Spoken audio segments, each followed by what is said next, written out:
on to the your Ask Me a Question series. Anyone wants to start with that one? Christina, you had a question you wanted to talk to me, you said. Just a second. I believe we can discuss. It's more like we study. It's connected with our teacher training. So that question maybe we'll discuss tomorrow. What I wanted to discuss here, but I have like a more like philosophical, practical question, if I could ask. Yes, yeah. That's like the basic. As I understand, that's we believe that everything belongs to God. Yes. So what we are owning, our body, our family, everything belongs to Him. And like in human laws, like an object, it belongs to a person, and if someone tries to take it, we have to take it back. My question is, if, for example, our actions that we try to get something that belongs to us from someone else, if it creates danger for us, at what point we can surrender to this situation and let it go?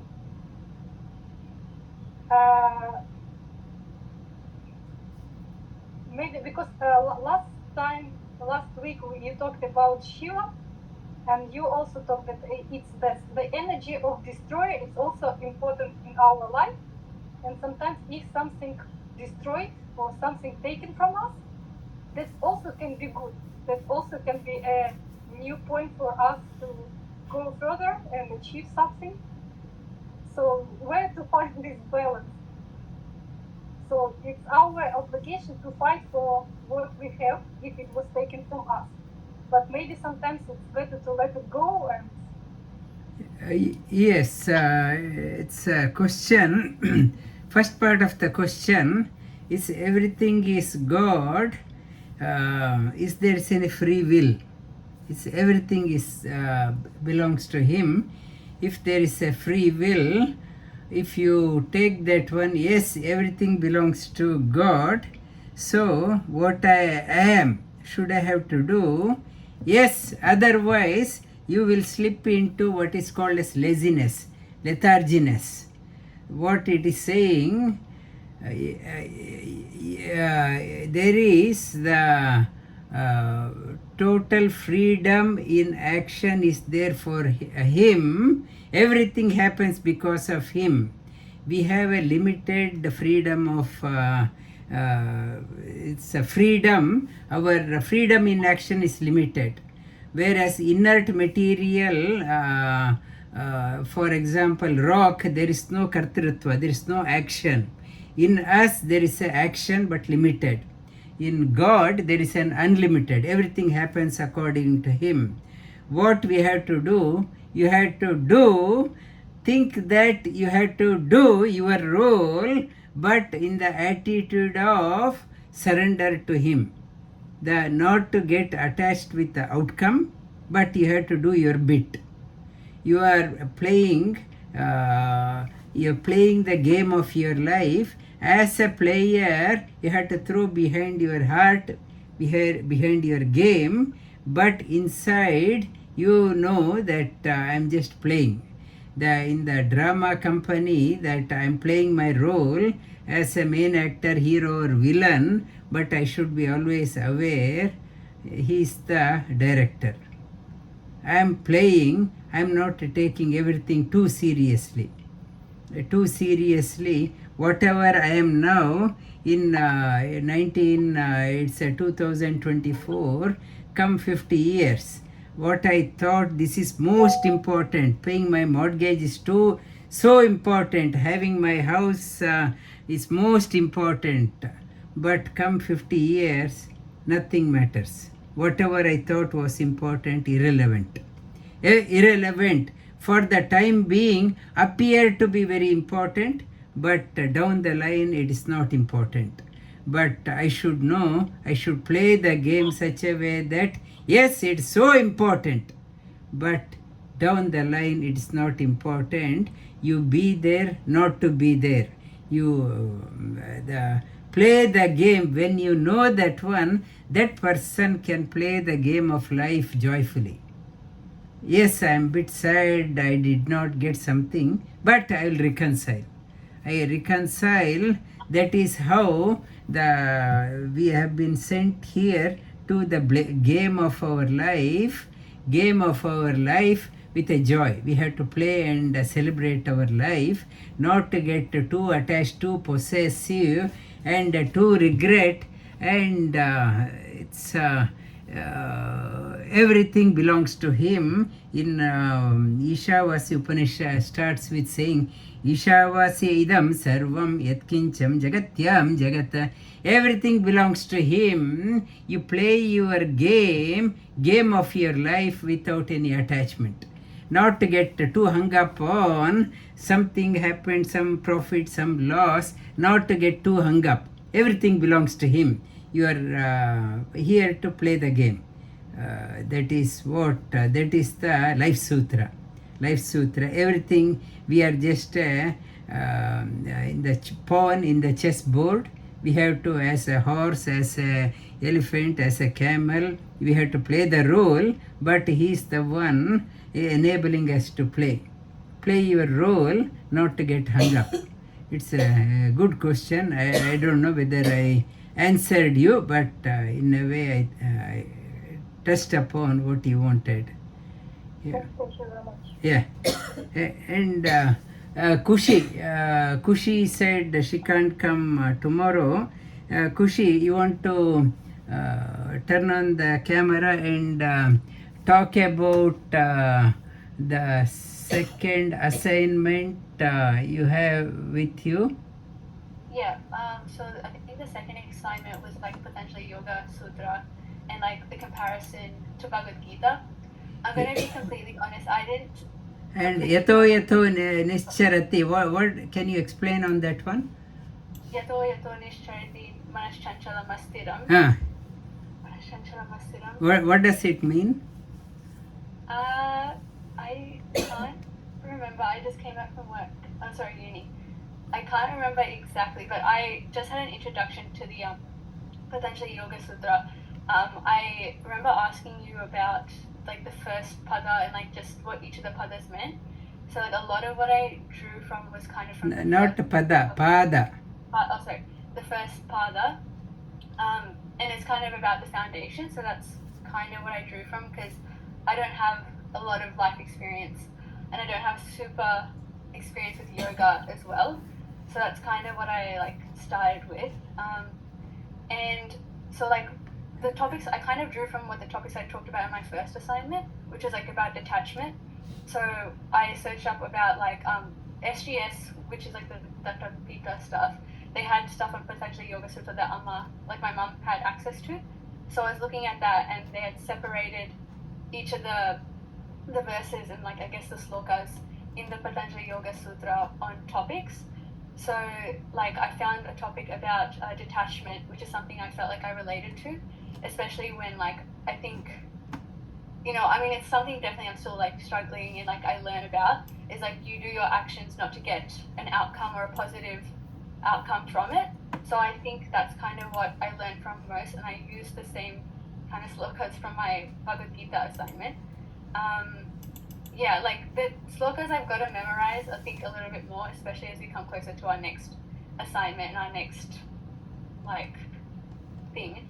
But yeah, like I kind of chose my like sutras based on that, and also the book, both of the books, the Swami Vivekananda one and the one that I had borrowed from you, I didn't completely understand or connect with it, just because I felt like the experience that I've had wasn't maybe the experience that they were talking to. I think also, what is Swadharma? You mentioned about Swadharma. Swadharma Pichami, like the sloka? Or? Yeah, no, you mentioned about Swadharma. Stick to your Swadharma. Shreyan Swadharmo Vigunaha. What? it's kind of stick to your, like, isn't it just like stick to your kind of like responsibilities and kind of your true nature? Like, don't change because of what other people are saying. Yeah, and this assignment for everyone, not for the sake of submitting, understand. That is why I asked everyone to talk to me before bounce it with me whether it is right, whether my assignment is right, not for the sake of submitting. As Kushi says, I did not understand but I still submitted. That is not the purpose. Learning should be there.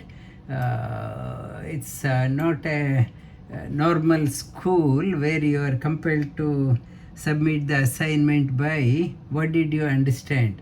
Is there any learning has happened? That is the key behind your assignment. Yeah. Thank you. Any more questions? Kushi, any more comment on your learning? Just in general, I guess I was kind of learning, like, the main topic for me was, again, like, detachment. I think I had mentioned a lot, like, about, like, the, you know, in school especially, because that's kind of my whole experience. It's just more of a comment, more so than a thing. I feel like there are parts where I feel like we all kind of relate to Arjuna in the sense of his questioning and his confusion about stuff. I think I do have a lot of, maybe not anxiety, but I'm very anxious about things because I want things to pan out in a perfect way for me. And I think the Bhagavad Gita has been kind of a more stone and kind of like reading to it and like kind of understanding it in that way. Especially kind of like, for me, it's more like chapter 2 and chapter 2 and chapter 3, which is like, I think in the videos that I had seen, kind of talked about like your soul is kind of eternal and none of like what you do is really you. It's more so things that have been laid out. That's just kind of my understanding and something that I'm still learning as I go through not only teacher's training but just young adulthood. Thank you. Yeah. Now over to others. Anyone has any comments, questions? Guruji, something related to what Kushi said. Chapter 15, we learn about detaching ourselves, right? So we, you know, how you cut off the bondages that are binding us and, you know, liberate ourselves. The question is, as a teacher, for example, offering services, how do we perceive this connection? Like in a way, you're bound by your duties. Can you explain this? Which sloka you are talking about? Which sloka we are talking about? The chapter in whole, the chapter 15, Urdu Moola Madarshak. That's all about, you know, how you cut off your attachment to bondages. Yeah. Strong acts of detachment. When you are detached, only best in you comes out. Best in you. You are here to travel to Sydney. You are so focused. But if you are not so focused, detached about the attractions along the way, you can't reach Sydney. If you are so attached to the attractions along the way, every petrol station along the way and every suburb, every small town, there are some attractions. If you are not detached means the strong acts of detachment I talked in the class also, attaching yourself to Sydney. By whatever means I have to attach to go to Sydney. Detachment means you are attaching yourself to Sydney. If your intensity to longing to reach Sydney is not there, you will take ever to reach Sydney. You will take ever.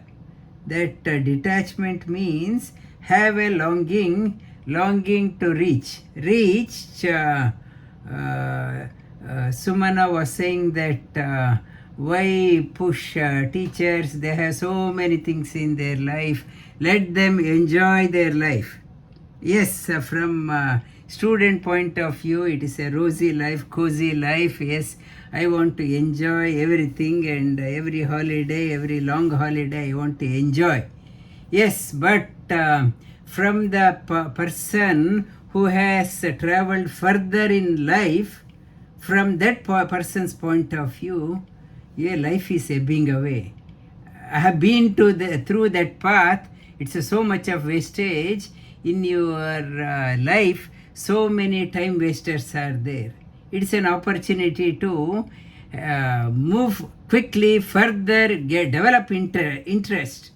The time invested on you, this path, it never will go waste.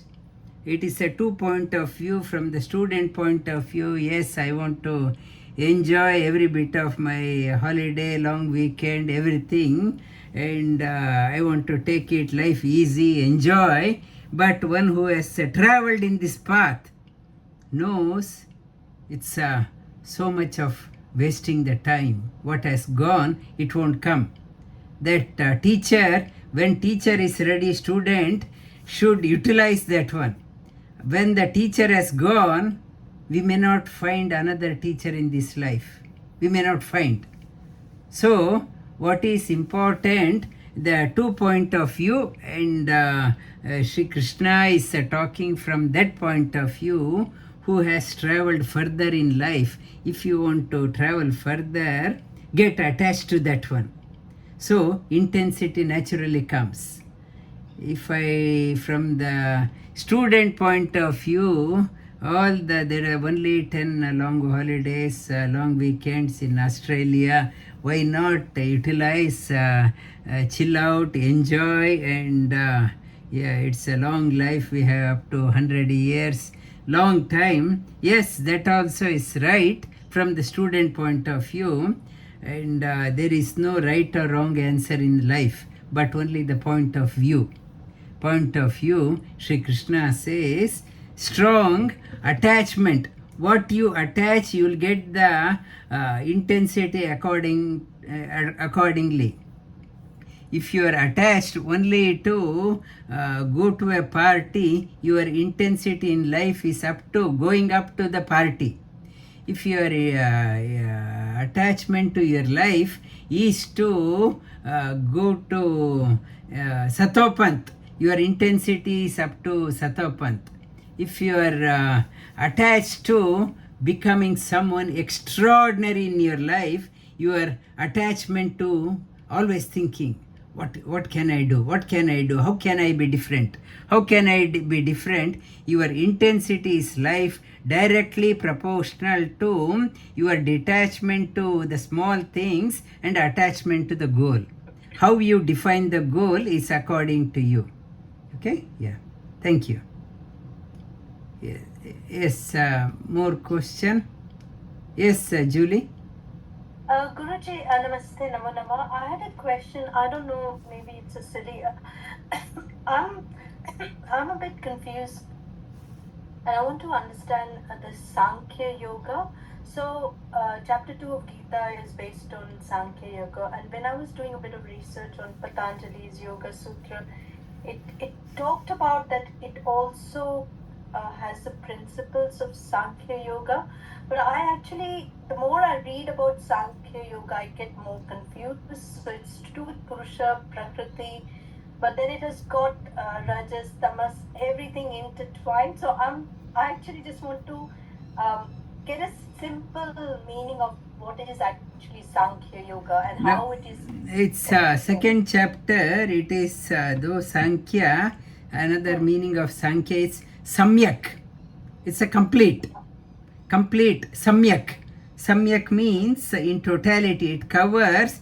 It is the second chapter is also called as the summary or chapter of all chapters of Bhagavad Gita. Samyak. Also it is it covers karma yoga, it covers about jnana yoga, it talks about the person of who has made that attained the highest, sthita prajnasya ka bhash. It talks about, it covers about all dimensions of yoga, it is Sankhya is Samyak Yoga. Yes, Samyak Yoga. And Sankhya also it is the Kapila. There is Sankhya Yoga in Kapila talks about Sankhya Yoga. It is talking about Purusha and Prakriti. Purusha. By the last week I briefly mentioned about in the meditation class on Sunday, and Karya Karana, mind and senses. Mind is called as Karana, senses are called as Karya. Why? The mere presence of the object, mind gets enlivened and action is done. The object is called as Prakriti, and this is the doer is called as Purusha. Mere presence of the Prakriti, Karya Karana Kartrutve Prakriti Heturuchyate. Mere presence, Prakriti gives us so many things, tempts us to do so many things. So it tempts us. Do you want this one? Yes, I want that one. Do you want this one? I want that one. The otherwise, I was very for example, I claim myself my hands are clean. Why? Because nobody is giving me bribe.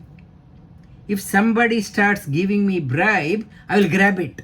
Now I am saying that hands are clean because I did not get an opportunity. The Prakriti, if that starts tempting me, I get sucked into that one. So otherwise I was good. Something has tempted me. So when the game of life is over, when Prakriti no longer tempts, then it is said your game is over. Okay, you go. I can't, Prakriti fails, sorry, I can't tempt you any longer, your game is over. For others, we still want to play because we get enchanted with so many things. So many things, Prakriti keeps on showing. Do you want this one? I want that one. I get attached to that one. Then resulting in anger, anxiety, depression, fear of losing. It keeps on tempting us. Do you want this one? Do you want? Whatever you ask, I want that one. And I start crying after that. I lost that one. I'm anxious. I'm depressed. I'm very angry. So, as long as Prakriti keeps on throwing this one and wants to play with us. Like a small baby, we parents play with the baby. Do you want this one? Ball has gone. Ball, I show the ball, baby starts crying. I want that ball. I want that ball. That Prakriti, that is a Sankhya Yoga, Prakriti and Purusha. What Bhagavad Gita, Yesha Brahmi Sthiti Partha Nainam Prahpya Vimuhyati Sthittvasya Antakalepi Brahma Nirvanam Richati. One no longer gets tempted by the Prakriti, that person is free. Okay, you are free, now you can go. Your game is over. Until then, so many lives. My vengeance, anger, carry forward anger. I want that one. I lost this one in this life, I will have it in next life. Next life, that keeps on, that is the cause for rebirth. Thank you. Yeah, hopefully I try to convince you. Sir. Yeah. Thank you, Guruji. Thank you. And anyone else? Any more questions?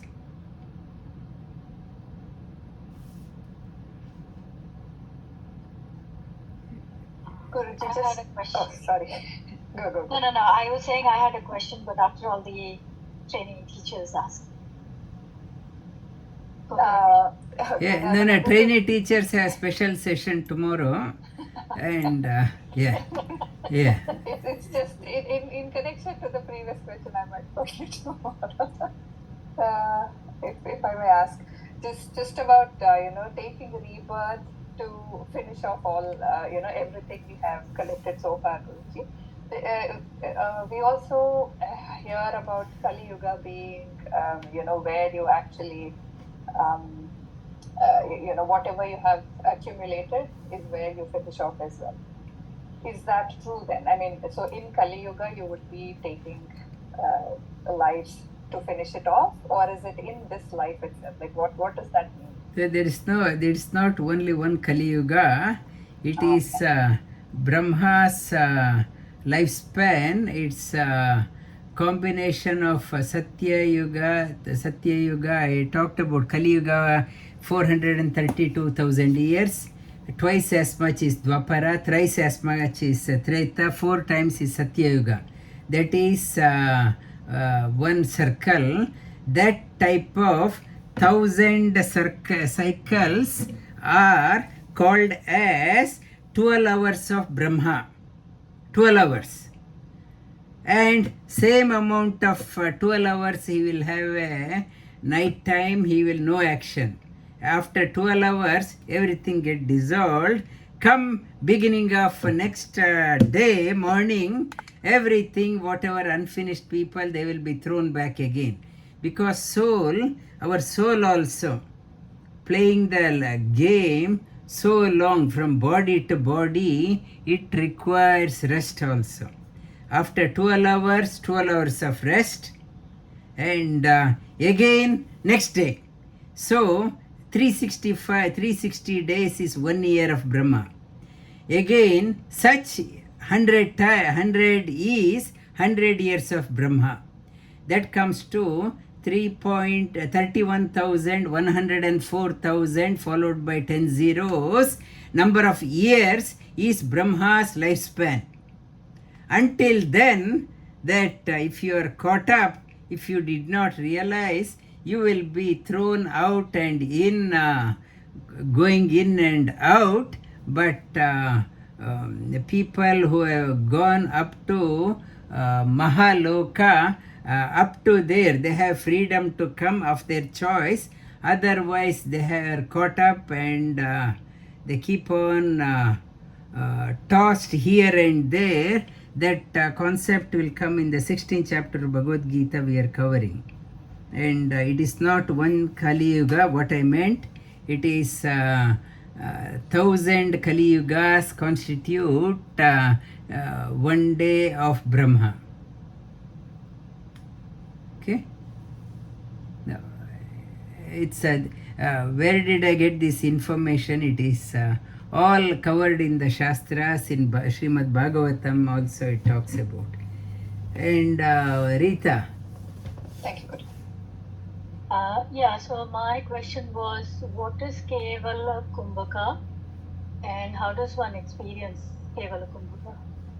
Kevala Kumbhaka, in Kalidasa, he talks about Parvati when she saw Shiva for the first time, and she was in such a state. He gives an analogy.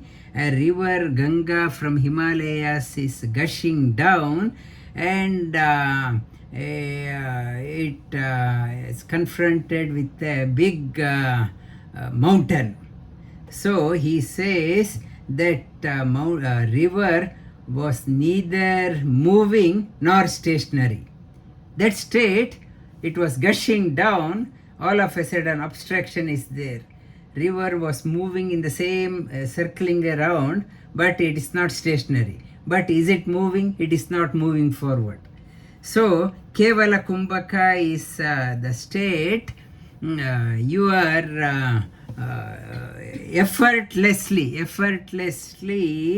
when you struck a wonder, such a wonder that you stopped breathing. It was such a great wonder. You never had thought that one, you realized that one something. At that moment, your breathing stops. Breathing stops. That is what in Om, the first letter talks about what a wonder. You have no word to explain what is that one. Only in Taittiriya talks about I can't explain. You want to say something, but you don't know what words to say.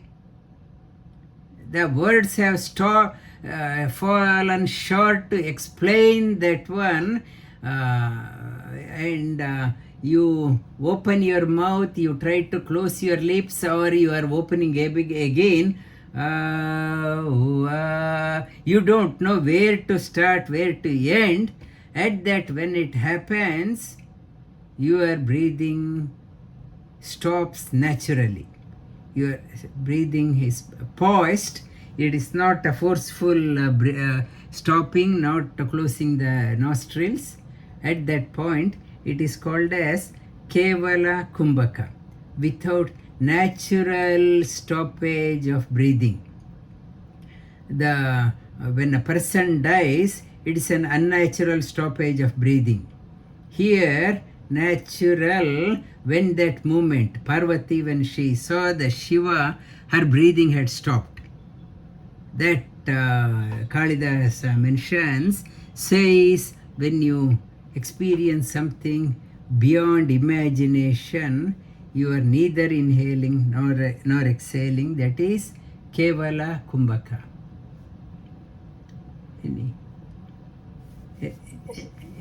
Any more questions? Guruji, I have one. It's around, so what is Chidakash, and how to know if something that comes in your vision is real or is illusion? Chidakash is Chid. Chid is Chitta.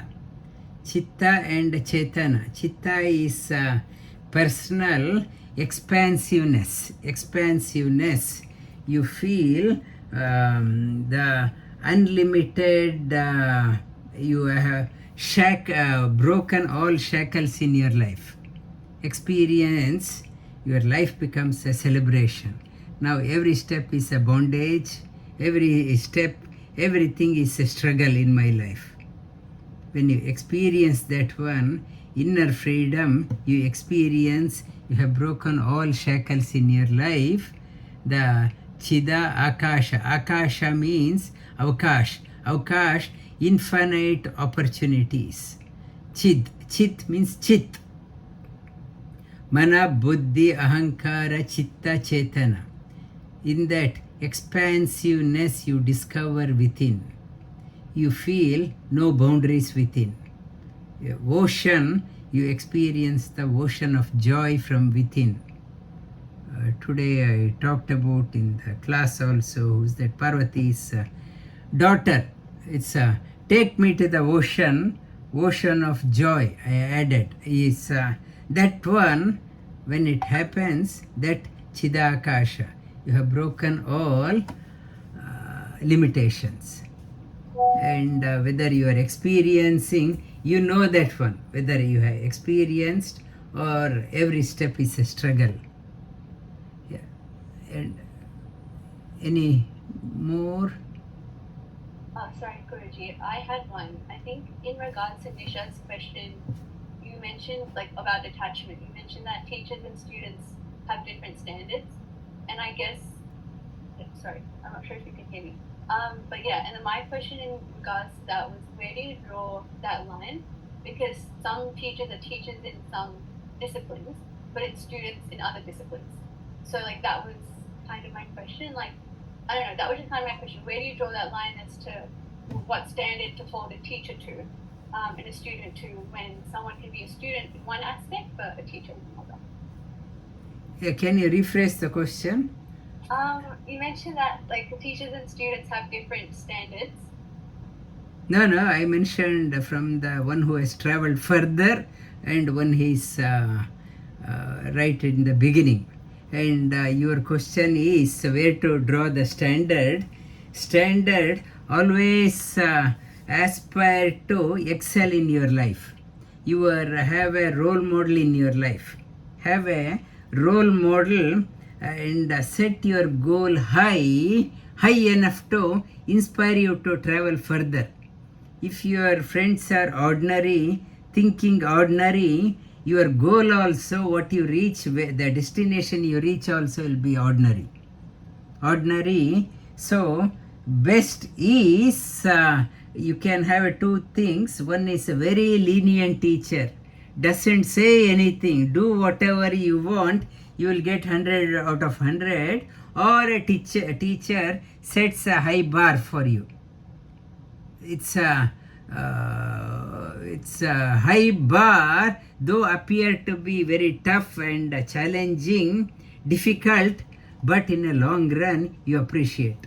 You appreciate some teachers, they were so strict, because of, when you grow up, you will say, because of the teacher, I am what I am. If had the teacher been very lenient, very casual, not at all concerned, so I would not have traveled this further. So in your life also, that is what in children class also I tell, have a role model. Set a role model high, and accordingly is your intensity in your life. And it is very difficult to find a right teacher. And in the class also Prashant asked the question, and whether teacher should come down to the student level and not to move up, or motivate students to move up in their life. That two things, whether teacher settles down in the student level or motivates, pushes the student to climb the ladder to reach the teacher's level. Okay, two dimensions, and depending on the situation you have to apply them. Okay, who was the other one was asking?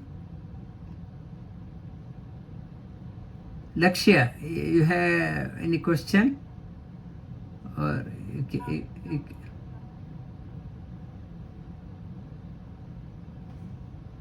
if I can't hear any more comment. If not, shall we move on to Upanishad? Mundakopanishad we started a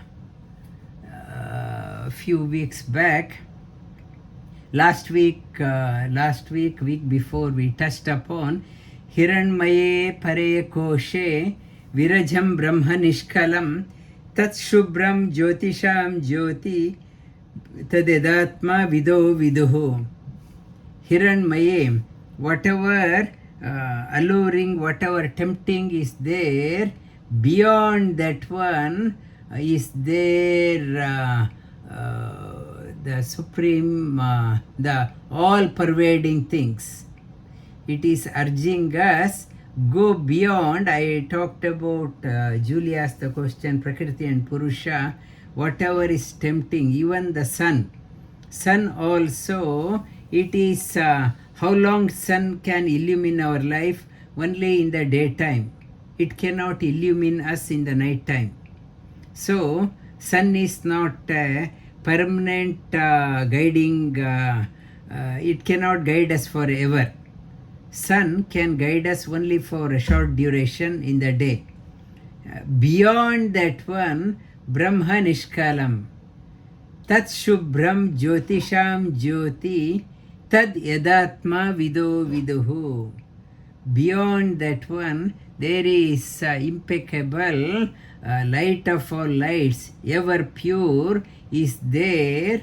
The knowers of the truth long to experience that one. What is that one? To explain further on that one, we had covered that one, the new sloka for today.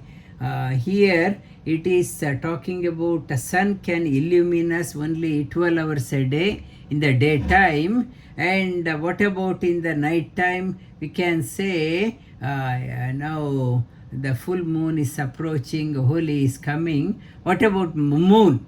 Moon can be there on full moon night, but it is not there on no moon night. Okay, that if no moon night, then what about stars will be there? Can stars illumine?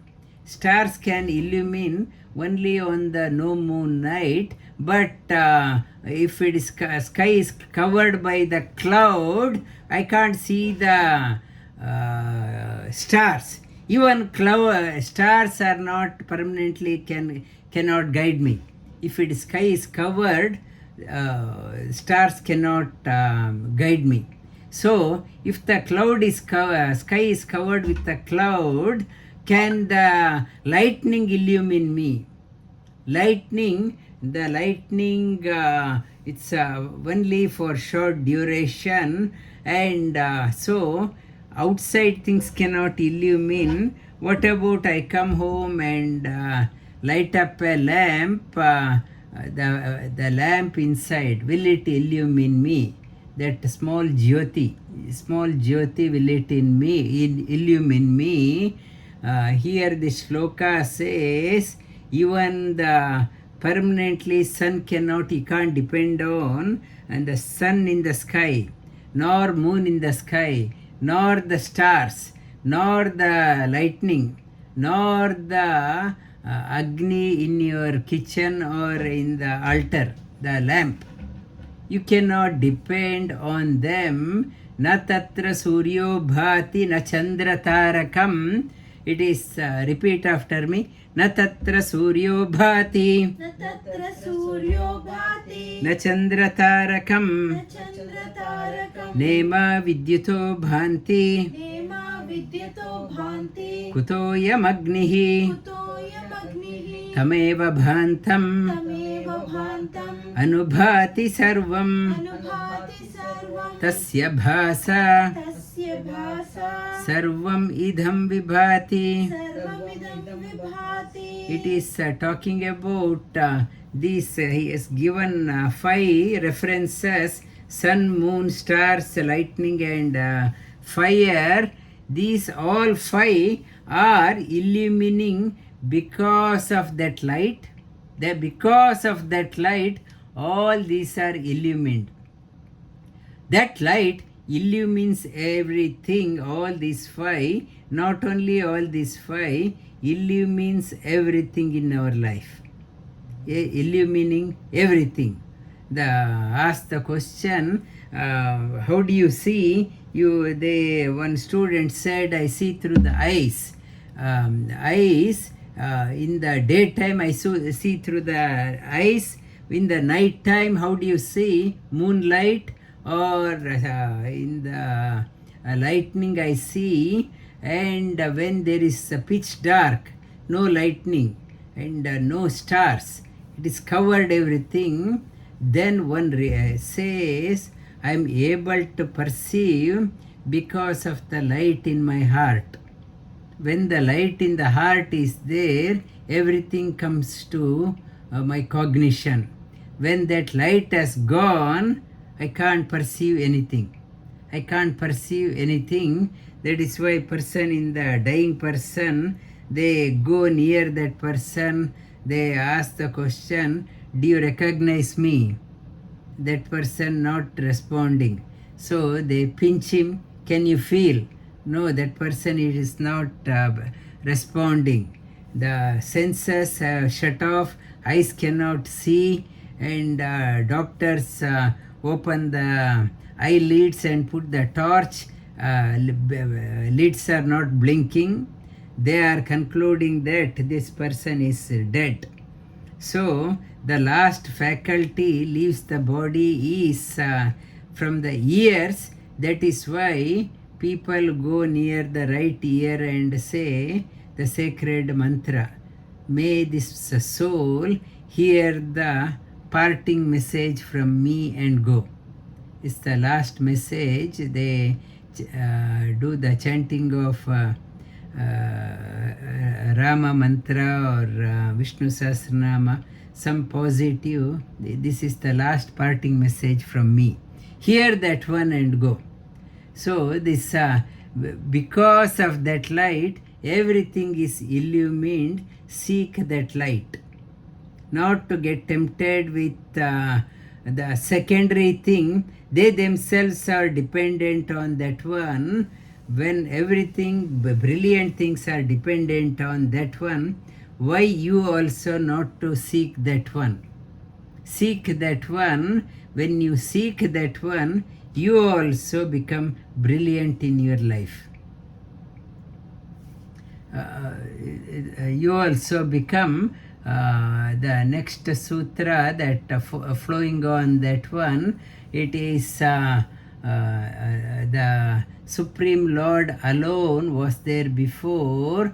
He is there behind. He is on the right. He is in the left. He pervades everywhere, above and below.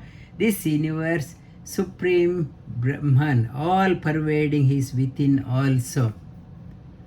It's Brahmo Veda Avrutam Purastat Brahma Paschat Brahma Dakshinastat Uttarastat Adoschart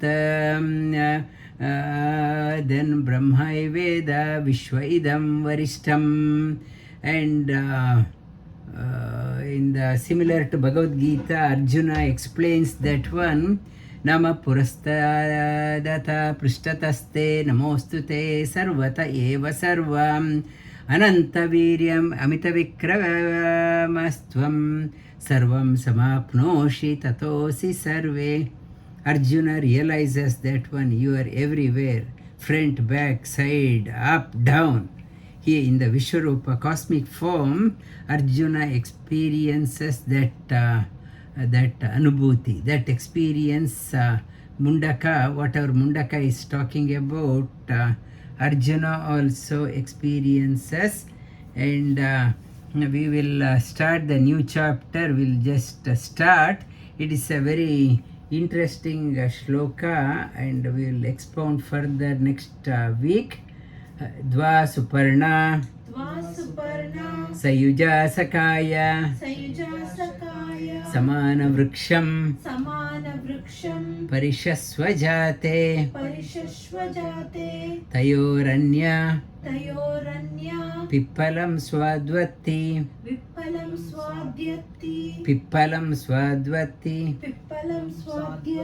Na Ashna Anyo Abhichakashite. Abhichakashiti, it is talking about in the same tree, two birds are sitting. Two birds are sitting in the same tree. One bird is always happy, always contented,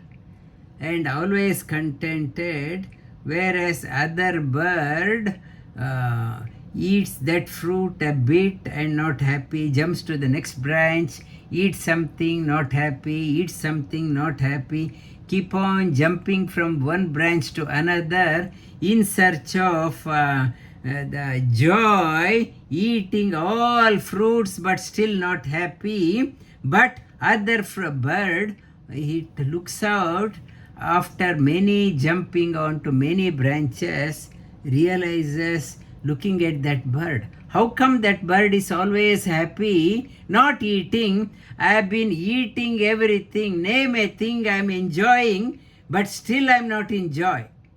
How come I am suffering? How come this is in joy? When that bird starts looking at that one, it realizes, I have been eating karma pala so long. So many lives I am eating, still not happy. I want to become like that. When it turns its attention to other bird, this bird, restless bird jumping from one branch to another, it slowly start moving towards that bird to get basked under the aura of that bird. I want to go close to that one. I want to learn. Repeat again. Dwa Suparna Sayuja Sakaya Samana Vriksham Parishasvajate वृक्षं परिषस्व जाते तयोरन्यः पिप्पलं स्वाद्वत्ति तयोरन्या पिप्पलं स्वाद्रत्री स्वादु अत्ति स्वादुवत्ति न अश्न अन्यो नाश्न अन्यो अभिचाकशीते. अभिशाकशीते. Then we will this requires a further elaboration. Then we will conclude with the shloka Dyo Shanti द्यो शांति Antariksham Shanti अंतरिक्षं शांति Prithvi Shanti पृथ्वी शांति Apashanti आप शांति Oshadaya Shanti औषधय शांति Vanaspataya Shanti वनस्पतय शांति Vishwe Deva Shanti विश्वे देव शांति Brahma Shanti ब्रह्म शांति Sarvam Shanti सर्वं शांति Shantireva Shantihi शांतिरेव शांति Sama Shantiredi. सामा शांतिरेधि Om Shanti Shanti Shantihi. Om Shanti शांति शांति